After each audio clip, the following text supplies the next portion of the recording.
Benny the cat had been visiting his owner Leonardo daily ever since the old man was admitted to the hospital. This was very much against their policy, but the hospital allowed it as it was seemingly the only thing keeping the man happy. But one doctor, Stephen, noticed that something strange was going on with this animal. How nobody noticed this before was a mystery to him. Before we start, can we get this video to 1,000 likes? Please hit the like button and subscribe to the channel. Benny's daily visits were not just for a quick cuddle with Leonardo. The cat was smuggling something in for the old man, and Stephen was ready to confront him with it. But what was Leonardo hiding? What was Benny smuggling into the hospital? And why was Stephen so eager to confront the old man? Benny the cat had been visiting his grumpy 85-year-old owner Leonardo every day since the old man was admitted to the hospital. It also helped that Benny was extremely social with other patients and even hospital staff. Everybody loved the cat, and Benny lifted some people's spirits. Stephen, one of the doctors that were always on call for Leonardo, had recently started to notice something out of the ordinary. Benny began acting increasingly odd over the last few days. Where the cat had always been happy to see anyone, this slowly started to change. It seemed like his intentions had suddenly been shifting. This whole time, Benny had wanted to be around other people all the time, but now something was very different. Where before the cat came in and immediately started to socialize with everyone around, now the only thing that he seemed to look forward to was visiting Leonardo. He did not understand exactly what was happening with this cat, but it certainly was a very odd change, and the doctor felt it appropriate to start an investigation. The first thing the doctor started to wonder about was what could be happening in this room that made Benny's behavior change so much. Stephen came up with the idea to follow Benny when he left the hospital. Maybe he would be able to learn more about the cat's behavior if he knew where the cat came from. As it seemed, Benny was a cat that was fairly easy to follow, as he was just calmly strolling down the street and rubbing against the leg of every person he came across. Eventually, the cat made it to the old house, which was about a 20-minute walk from the hospital, and it went inside through a cat door. Stephen was at first very nervous about what he was going to do, but he felt as if he didn't have any other choice. Stephen did not hesitate any longer, walked up towards the door, and rang the bell. As he was waiting for someone to open the door, it did not actually happen. Nobody answered the doorbell for him, but he knew that someone was inside the house because he'd noticed that the curtains near the door were slightly moving. Stephen was sure that something was going on there. Therefore, his plan was to observe Benny the next time that he going to visit the hospital. What followed was that the cat didn't come to the hospital the next day, and neither the day after. Stephen worried that he'd spooked the mysterious person inside the house all the coming days in which Benny didn't visit Leonardo. The patient started to be his worst version of himself again. Except for his very first day in the hospital, Leonardo hadn't had any visitors at his room apart from his beloved cat. But after Stephen had gone to that creepy house and Benny had stopped visiting, somebody unknown had been starting to show up on a daily basis to visit Leonardo. Stephen got very curious about this change and figured out from the administration office that the visitor's name was Thomas. His name was not similar to any of Leonardo's family members, which raised a lot of question for the hospital staff. The staff of the hospital had noticed the newcomer as well, although no one knew what they were talking about. This mysterious Thomas always made sure that Leonardo's door was shut tight and curtains were closed when he entered his room. All the nurses noticed was that Leonardo did not seem much happier after, as opposed to after Benny's visits. Stephen one day dared to ask Thomas why he visited this man so often, yet all he got was to be completely ignored. There is another way to withhold a man from coming here, Stephen knew. He made the rash decision to alert security about this man, since he just knew that Thomas was up to no good. They were going to make sure that Leonardo's new visitor could not set foot in the building again without stating a very good reason. How did Stephen do this?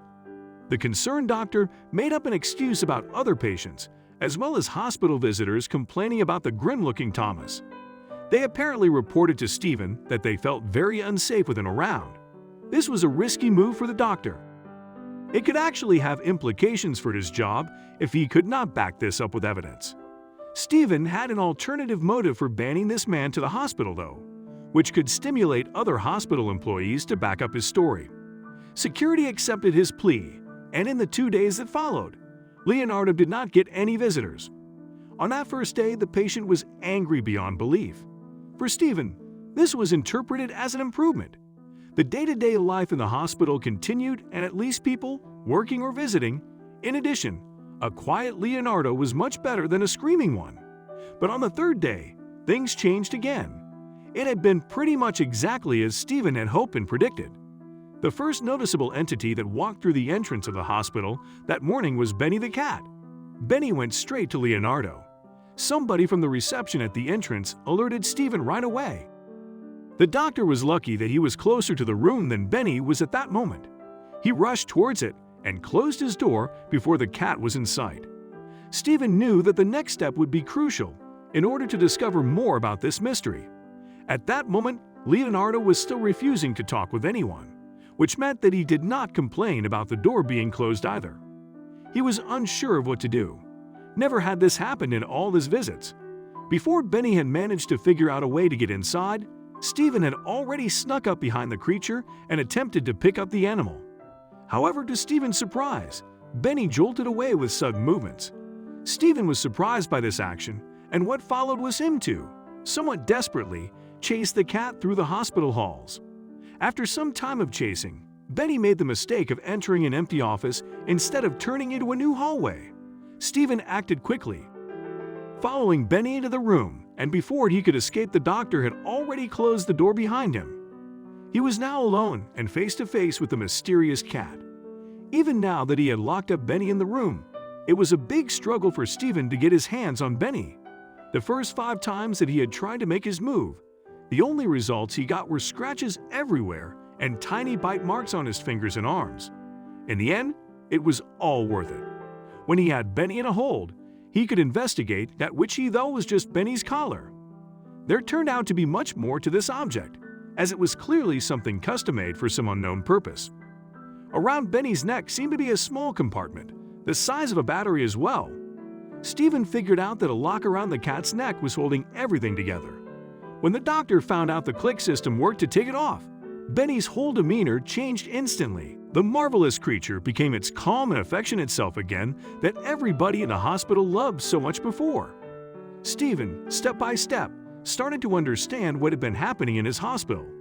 Benny very plausibly was being trained to bring this object to Leonardo for whatever reason.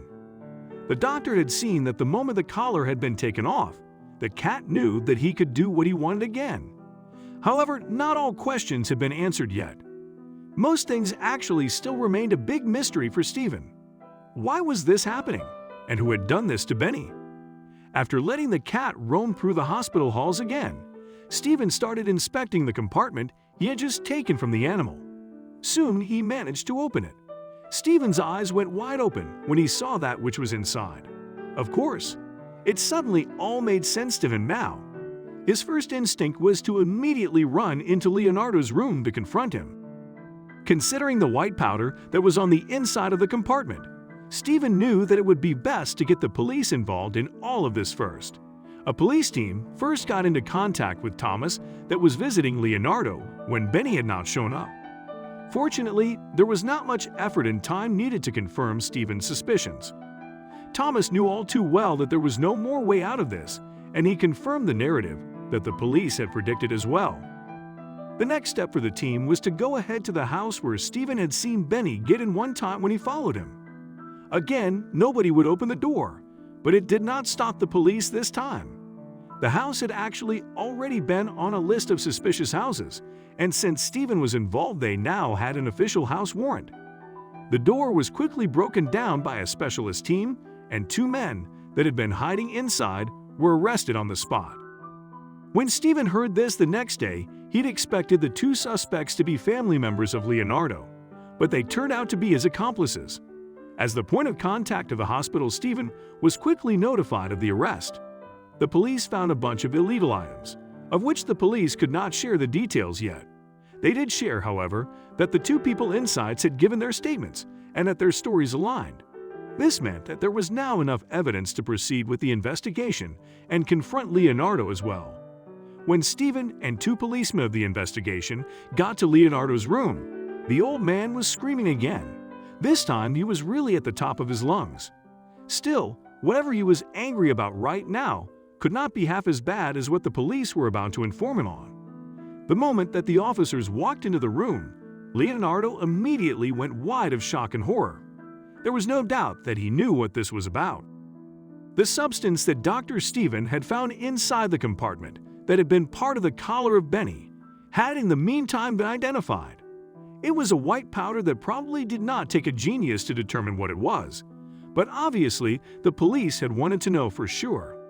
Old Leonardo and his accomplices had been using Benny this whole time to sneak the product into the hospital to feed his addiction, which he couldn't otherwise get while he was being admitted.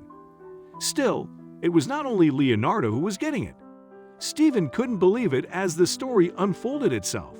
Apparently, the old man was a dealer, and Thomas, together with the two arrested persons from the house, were working and selling for Leonardo.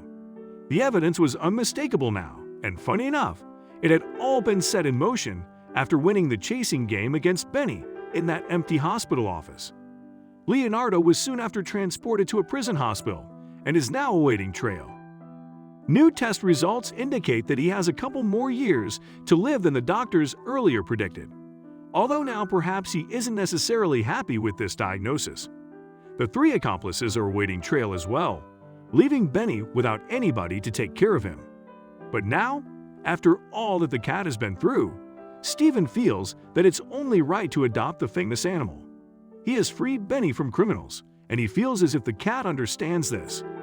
Moreover, now he can take Benny with him to the hospital many more times so that the cat can keep interacting with all his new friends.